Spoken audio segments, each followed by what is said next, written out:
ये मोहम्मद सरफराज एक आतंकवादी व्यक्ति हैं जिसके खिलाफ मुकदमा दर्ज है। एटीएस द्वारा उठाया गया भी या जेल में है। ये नदीम मोहम्मद नदीम का सागा भंजा है जो मुख्तार के साथ मिल करके प्रॉपर्टी का काम करने के बहाने गलत गतिविधियों में लिप्त था। आरडी अपार्टमेंट से गिरफ्तार किया गया। आप देख रहे हैं नेशनल वॉच, खबरों का खजाना। नमस्कार दोस्तों, आज हम आपको राजधानी लखनऊ के अलीगंज ले आए हैं और यहां भारतीय किसान यूनियन सावित्री गुट का राष्ट्रीय कार्यालय है।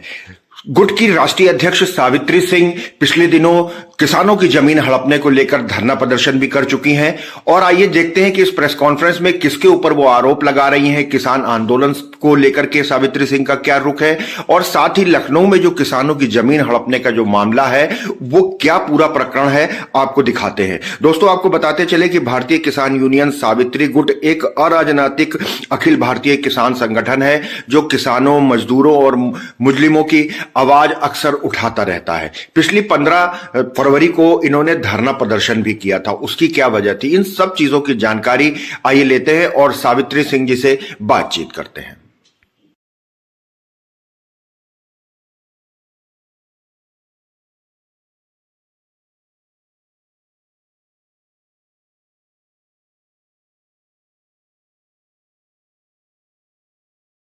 सावित्री सिंह जी, एक बार फिर जो है किसानों का मुद्दा गर्म हो गया है और उसको लेकर के भारतीय किसान यूनियन सावित्री गुट यानी आप लोगों द्वारा क्या और पहल की जा रही है?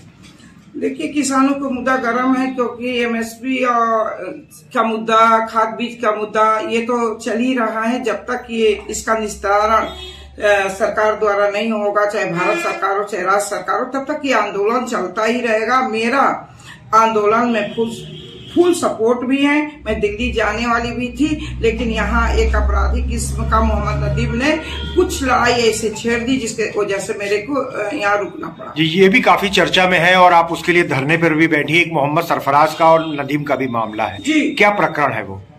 ये मोहम्मद सरफराज एक आतंकवादी व्यक्ति हैं जिसके खिलाफ मुकदमा दर्ज है। एटीएस द्वारा उठाया गया भी या जेल में है।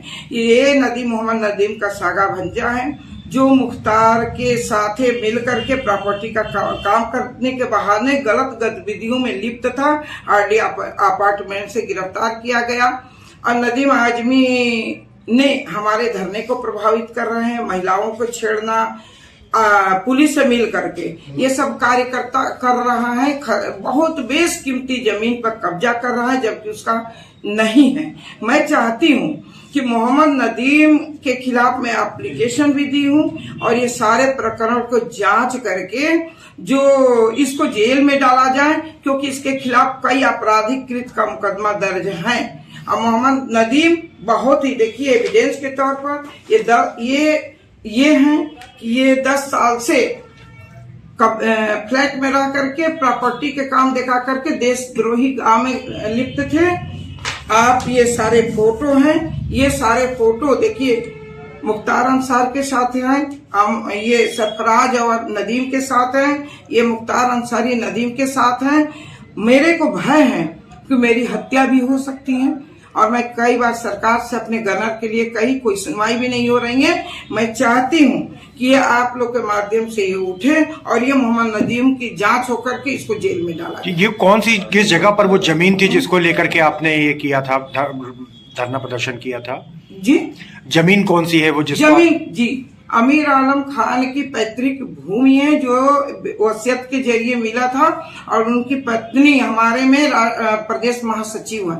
मैं किसान संगठन के पदाधिकारी होने के नाते बल दे रही हूँ, लेकिन उस जमीन पर अवैध कब्जा पुलिस के मिली भगत से हो रहा है।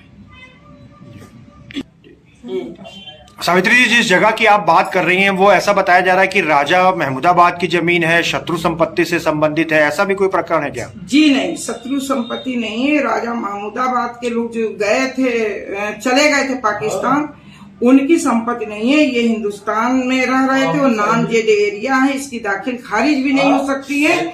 ये बकवास है। इसका एविडेंस आप लोग चाहेंगे तो हम दे सकते हैं।